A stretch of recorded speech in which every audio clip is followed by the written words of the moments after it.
네, 오늘은 누가복음 18장 31절에서 43절까지의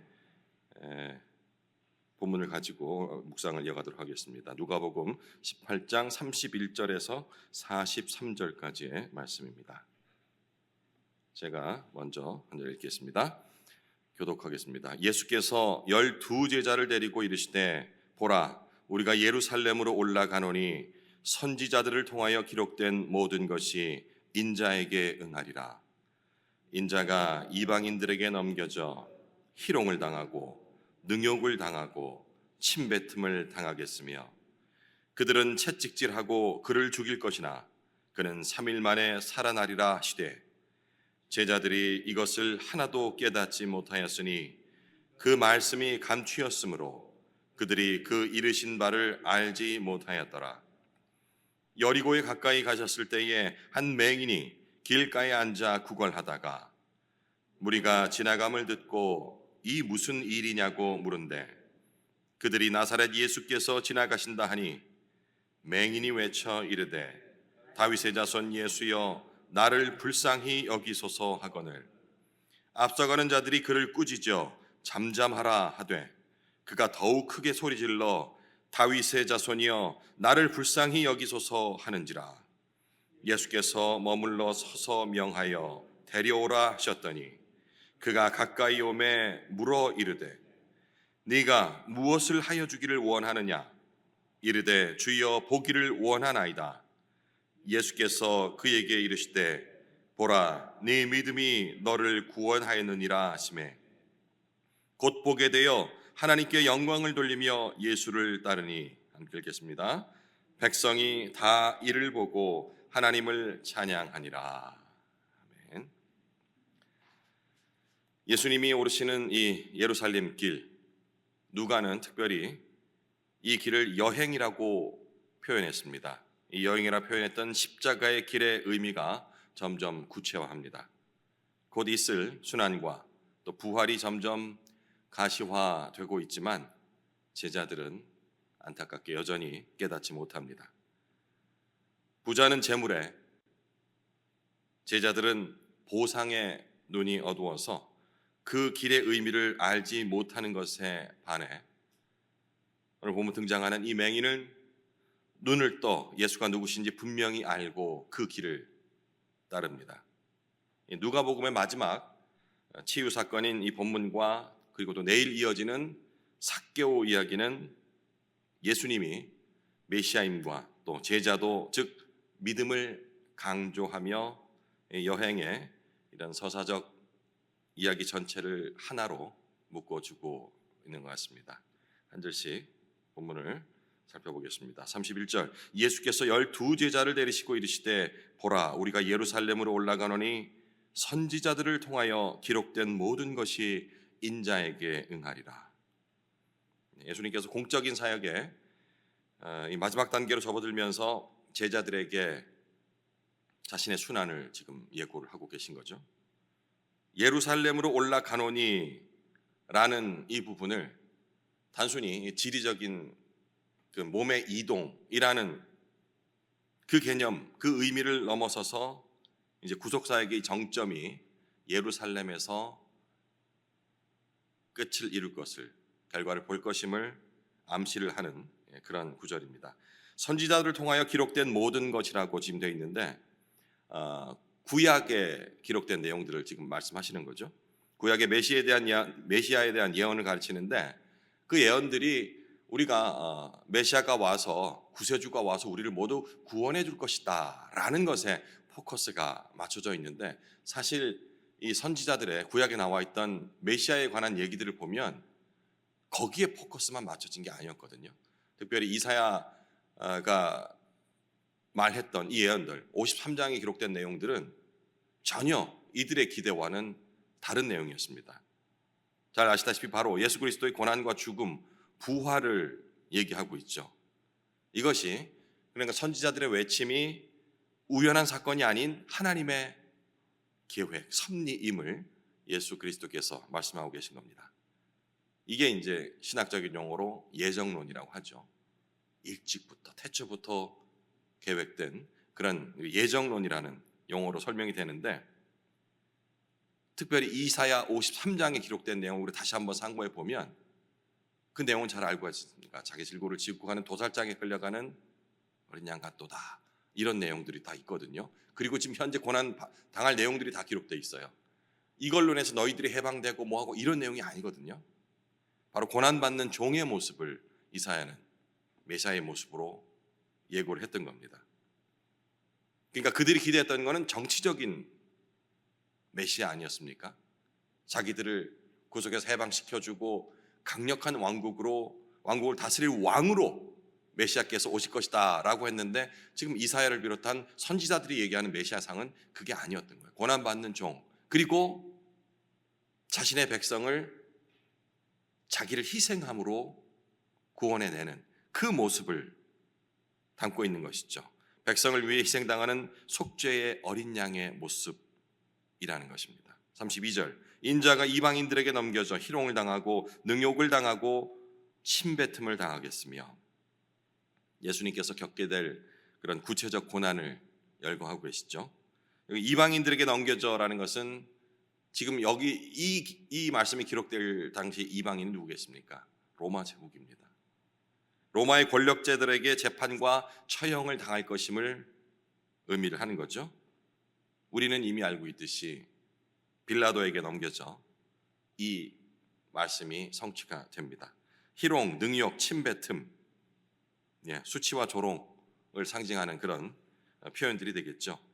이것이 메시아가 단지 십자가에 달리고 육체적인 고통뿐만 아니고 인격적인 모욕까지 수반되는 그러한 고통이라는 것을 기록하는 것입니다. 33절, 그들은 채찍질하고 그를 죽일 것이나 그는 3일 만에 살아나리라 하시되, 예수님의 죽음과 부활이 구체적으로 명시가 되죠. 채찍질하고 죽일 것, 설명이 필요 없습니다. 바로 십자가 처형 당할 때 그 모습이고요. 3일 만에 살아나리라, 이것은 부활을 의미하는 소망의 말씀입니다. 이게 이제 예수님의 순환으로 죄가 씻김 당하는 그 정도로 끝나는 것이 아니고 바로 하나님의 승리로, 이 부활이라는 그런 의미가 아니겠습니까?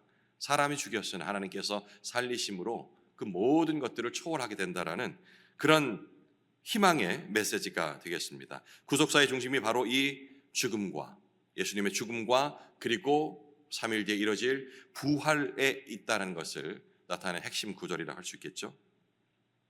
그 다음 이어지는 구절은 안타깝습니다. 34절, 제자들이 이것을 하나도 깨닫지 못하였으니 그 말씀이 감추였으므로 그들이 그 이르신 바를 알지 못하더라.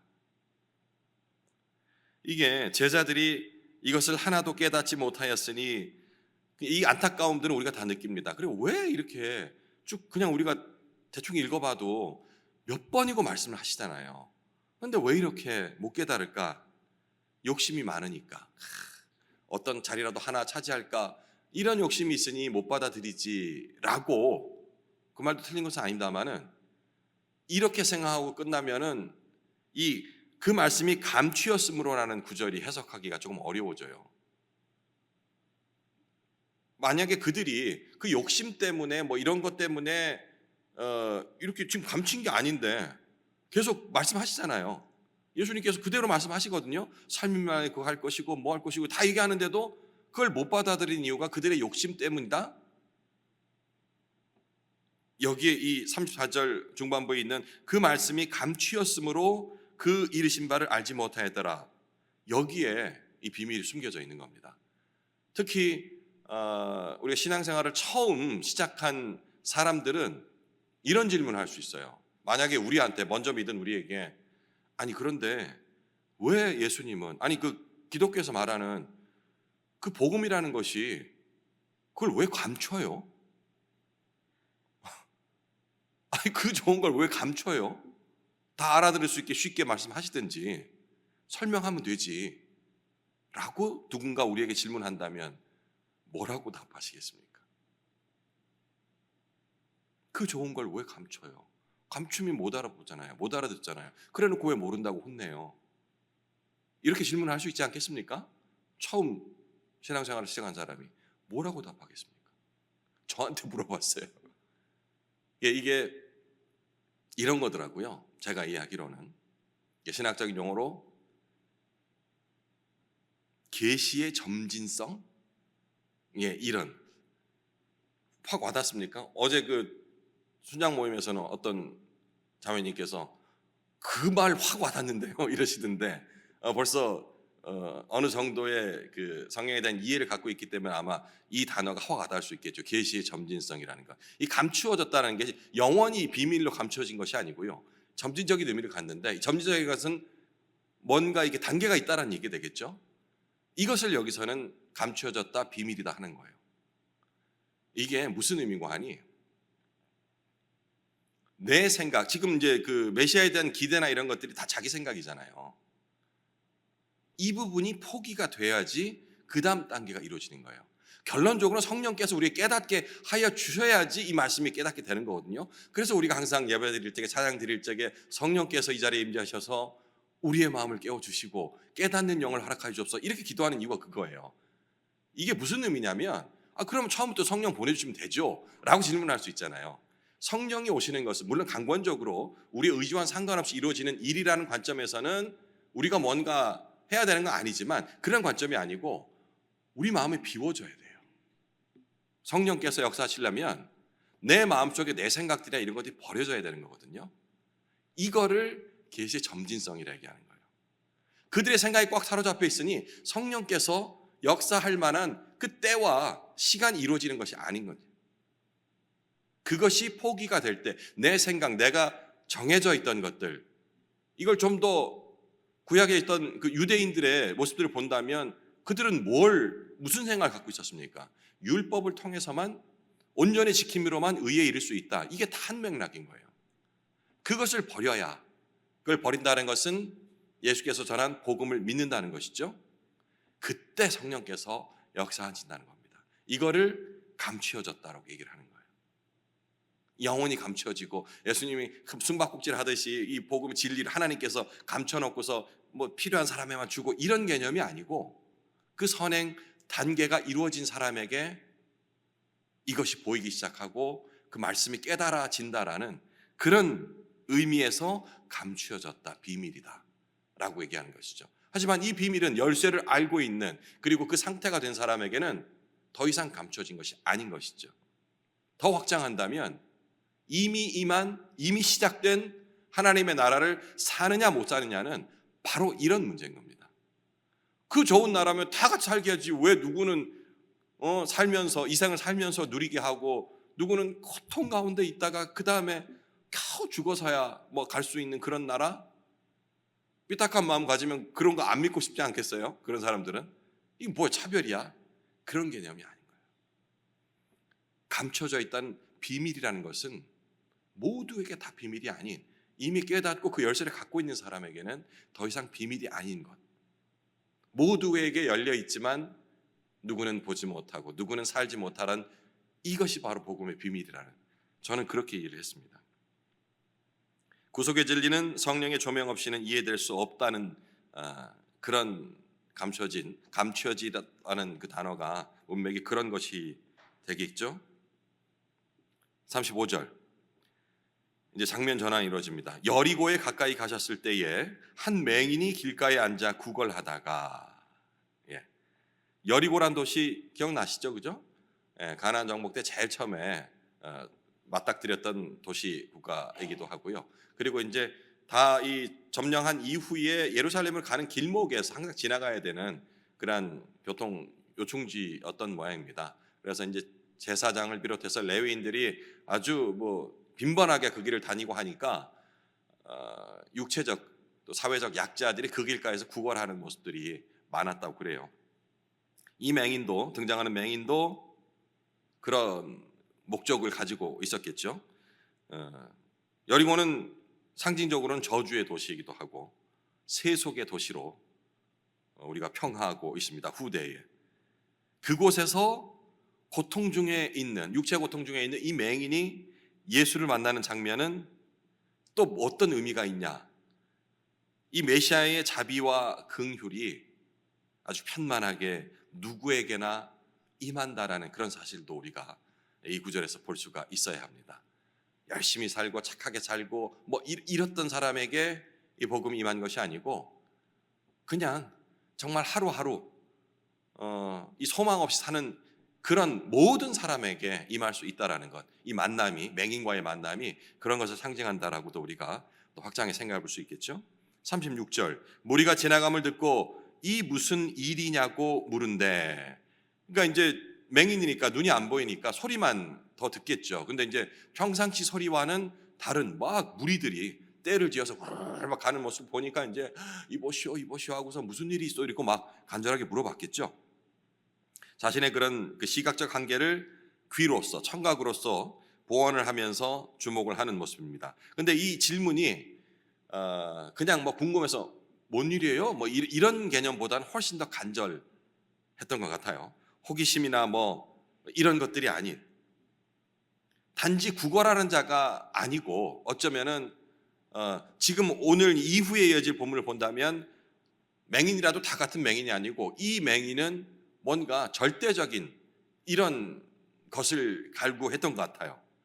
37절, 그들이 나사렛 예수께서 지나가신다 하니, 지금 이제 이걸 얘기해 주는 사람은 이 예수라는 인물에 대해서 어떻게 평가하는지가 나오죠.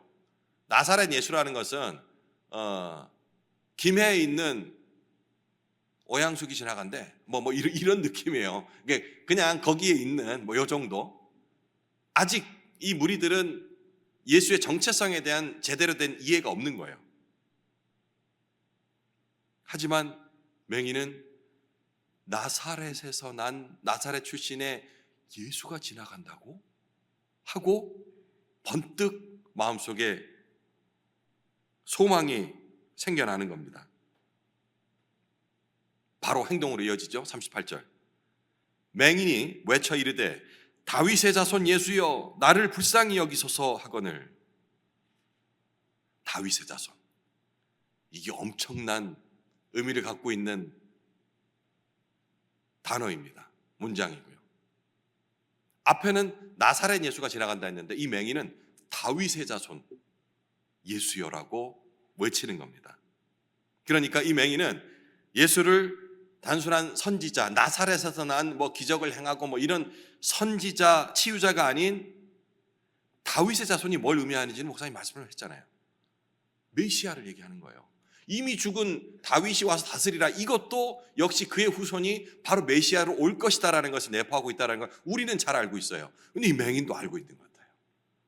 나사렛 예수여, 뭐 내 병을 고쳐주옵소서, 뭐 이런 외침이 아니고 다윗의 자손 예수여라고 외치고 있는 겁니다. 정체성을 분명히 알고 있는 거죠. 누가복음에는 이 맹인에 대해서 자세히 누가는 기록을 하고 있지 않습니다. 그냥 맹인이라고 했는데 의미를 부여하지 않았어요. 이 병행 본문인 마가복음에는 보면은 맹인의 이름이 나와요. 바디메오. 이 노래도 있죠. 바디메오가 눈을 떴다네 뭐 랄랄랄랄 뭐 이렇게 하면서 하는 거 예전에 조일학교에서 배웠던 것 같은데, 이 바디메오라고 이 성경의 이름을 기록하고 있어요. 아마도 이제 같은 본문이니까 같은 내용이니까 말이 맞겠죠. 뭐 그냥 상식적으로 앞에 그 이름 앞에 바자가 붙으면 누구누구의 아들이란 뜻이라고 했죠. 이게 이제 지금 이게 헬라어로 기록이 되어 있는데 신약은, 구약은 히브리어로 기록되어 있고, 그런데 이 바뭐뭐 이렇게 들어가는 건 아람어식 표기라고 그래요. 아람어 기억나시죠? 예수께서 가끔씩 사용하시고 아주 그 어떤 특별한 그 순간에 쓰시던 그 언어, 엘리 엘리 라마 사박다니 뭐 이것도 아람어고, 그리고 우리가 잘 아는 아빠 이것도 아람어. 이게 디메오니까 그럼 디메오의 아들이란 뜻이 되겠죠. 그러니까 누가복음에는 이 이름은 기록돼. 그러니까 뭐 이런 식으로 자꾸 뭐 확대 해석하는 것을, 아니 그 깊게 필요 없는 것에 깊게 들어가는 것을 우려를 해서 그런지 누가는 이름을 기록을 하지 않고 있습니다. 어쨌든 이 성경 이 바디메오에 대해서, 성경의 바디메오에 대해서 더 자세히 기록이 되어 있지 않아서 정확히 모르겠는데, 그러니까 나면서부터 소경인지 아니면 사고로 이후에 시력을 잃었는지는 알 수 없지만 어쨌든 이 바디메오는 사람들이 하는 이 말을 가벼이 흘려들었던 것이 아닙니다. 참 의미를, 이 육신의 시력을 잃은 대신 어쩌면 영의 눈을, 능력을 갖고 있었던지도 모르겠습니다. 그냥 이 나사렛 예수라는 그 말 하나에, 물론 자기가 직접 보고 뭐 하진 못했겠죠. 시력을 잃었으니까. 그런데 들었던 거예요. 이 모든 것들이 귀로 듣고서 귀로만 들었지만 자기는 믿어졌던 거죠. 그러니 다윗의 자손이여, 다윗의 자손 예수여라는 놀라운 고백을 할 수 있었던 겁니다. 이게 이제 예를 들어서 비유를 든다면 어떤 신학자에게 이런 칭찬을 해요. 아우, 진짜 잘생기셨네요. 모델인 줄 알았어요. 아니면 막 운동 좋아하시는가 봐요. 막 이거는 뭐 칭찬이긴 하지만 그의 정체성과는 상관없는 얘기거든요. 그죠?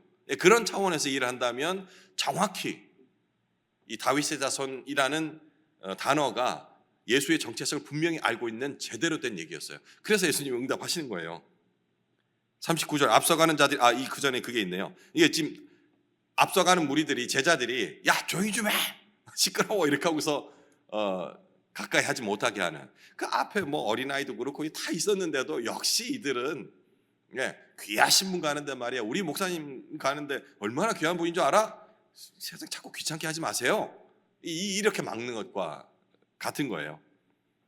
그러니까 이 사람은 이제 목숨 걸었으니까 더 크게 외친다잖아요. 다윗의 자손 예수야, 나를 불쌍히 여기소서.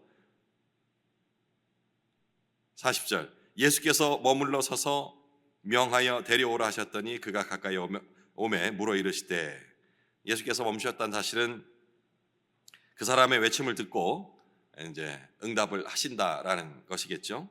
데려오라는 명령은 공동체, 이 현대적으로 적용해 보자면 공동체 안에서의 그런 중재와 사명의 역할이 필요하다라는 것. 직접 가시지 않고 데려오라는 것은 무리 중에, 우리 교회 안에 그런 사람들을 데리고 와야 한다라는 그런 적용도 가능할 것 같습니다. 41절 네게 무엇을 하여 주기를 원하느냐 이르되 주여 보기를 원하나이다. 예수는 상대방의 소망을 묻고 확인하시죠. 그리고 인격적인 만남과 소통의 원리를 또한 말씀을 하십니다. 이 맹인의 대답은 간결하지만 아주 본질은 깊습니다. 육체의 시력을 넘어서 영적인 깨달음과 구원을 갈망하는 그런 모습이라고 우리가 짐작을 해야 되는 거죠. 단지 그냥 눈만 보게 해주십시오, 이게 아니고, 왜냐하면 그 뒤에 이어지는 43절의 말씀이 바로 이런 해석을 가능하게 합니다. 예수께서 이제 네 믿음이 너를 구원하였다 이렇게 말씀하시죠.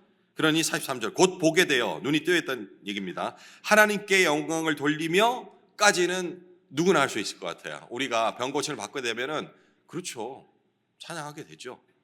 할렐루야 외칠 수도 있고 한데 그 다음 행동이 중요합니다. 예수를 따르니.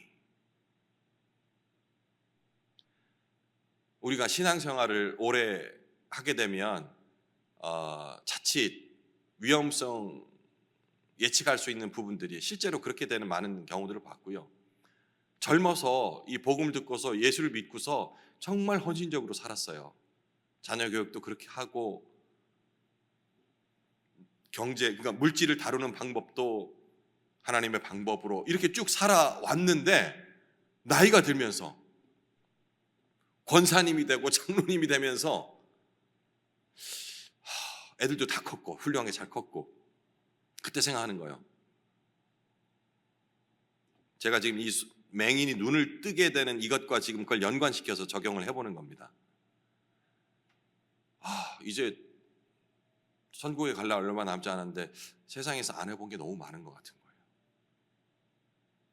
그래서 열심히 살아 하나님께서 또 막 크게 부자는 아니더라도 나머지 여생을 보낼 만큼의 재력도 주시고 자녀들도 잘 크고 했으니까 어디도 못 가봤는데, 뭣도 못 해봤는데, 이제는 내가 열심히 헌신하고 봉사했으니 이제 이런 걸 좀 누려도 되지 않을까? 어디 가지 말라는 얘기 아니에요. 오해하지 말고 들으십시오. 교회 안에만 틀어박혀 있으라 이 얘기가 아니고, 적용점을 이렇게 찾으려 수 있는 거예요. 만약에 지금 이 맹인이 눈 뜬 기쁨으로 하나님께서 나를 구원하여 주시고 내 눈을 뜨게 해주셨으니 이제 못 해본 게 얼마나 많겠어요. 못 본 게 얼마나 많겠어요. 제가 지금 예수님께서 그 앞에 병 고침과 뭐 이런 치유 사역을 하고 난 다음에 그들이 다 예수를 따른 건 아니에요. 그리고 예수님께서 내가 너 네 눈을 보게 해줄 테니 나를 따르라 명령한 것도 아니에요. 명령했는데 안 따르면 이거는 잘못된 거죠. 그렇게 안 했거든요. 아무런 대가 없이 그냥 고쳐준 거예요. 구원을 해준 거거든요. 근데 이 맹인은 지금 자의로 예수를 따랐대요. 예수를 따른다는 게 무슨 의미인지 아시잖아요. 지금 예수님께서 죽으러 가시잖아요. 그리고 이후의 길이 얼마나 험난한 걸 알아요. 제자가 걸어가야 할 길이 얼마나 험난한 것을 우리는 알고 있어요. 그 길을 지금 따른다는 거예요. 이렇게 문장을 해석을 해야 됩니다. 그 뒤에 오늘 마지막 구절, 백성이 다 이를 보고 하나님을 찬양하니라. 이게 구원받고 변화된 그 사람, 이 모습은 반드시 무엇으로 이어지는지 공식이 나오는 거예요. 그 한 사람의 변화, 이 변화는 삶으로 보여주는 거예요. 이 사람이 전도한 거예요. 맹인이 그의 삶을 통해서, 행위를 통해서 나머지 사람들에게, 백성들이, 그 광경을 본 백성들이 보고 하나님을 찬양하니라. 우리가 예수 믿으세요, 예수 천당, 불신 지옥, 전도하면 이것만 생각하는데 우리가 말씀대로 살아내는 것, 이것이 바로 전도의 모습인 거예요. 그러면 예수 믿으라 말라, 참 좋다 얘기 안 해도요, 나의 변화된 모습을 보고 그 사람들이 하나님을 찬양할 수밖에 없다는 것, 이게 바로 복음에 전파되는 전도의 공식인 겁니다. 오늘 본문이 그렇게 마무리되고 있는 것이죠. 이 맹인은 시력을 회복한과 동시에 새로운 삶의 방향을 얻습니다. 보이지 않았다면 성전 미문 혹은 여리고, 사람들이 많이 지나는 곳에서 평생을 죽을 때까지 구걸하며 살아야 할 이 운명이 변화되는 시점에 그의 삶의 방향을 바로 전하는 것이죠. 예수 그리스도와 함께 하나님께 영광을 돌리는 삶을 살겠다라고, 그리고 이 모습을 본 무리들도 함께 하나님을 찬양하게 되는 것. 이게 이제 구원이 한 개인을 통해서 나타나는 구원이 공동체 전체에 영향을 미칠 수 있다라는 그 귀한 깨달음을 갖게 합니다. 오늘 묵상 포인트는 이렇게 생각해 보면 어떨까 싶습니다. 예수님은 맹인의 믿음대로 눈을 뜨게 해주셨죠. 간절하게 외치라, 크게 외치라, 그리하면 하나님께서 들어주신다라는 것에 포인트를 맞추는 것이 아닙니다. 맹인이 그 이후에 하나님께 영광을 돌리는, 그리고 그가 누리지 못한 삶을 누리려고 제 길로 떠나는 것이 아니고 바로 세상의 길이죠. 예수께서 걸어가시는 그 길을, 반대되는 길을 따른다는 사실. 그는 십자가의 길을 따르겠다라고 말함으로 예수께서 찾으시는 참 제자의 모범을 보여주신 겁니다. 제자들은 모든 것을 버렸다 하면서도, 그들이 깨닫지 못하는 것은 모든 것을 버렸다 하면서도 사실 가장 중요한 자기 자신은 버리지 않고 따르고 있었지만, 맹인은 자신의 모든 것을 예수께 걸고 그에 대한 응답으로 새 삶을 얻었지만 그 새 삶이 자신의 삶이 아닌 예수 그리스도와 동행하는 삶의 길을 택했다는 것. 네, 이것을 오늘 묵상으로 포인트로 삼고 남은 시간 개인적으로 묵상을 이어가시기 바랍니다.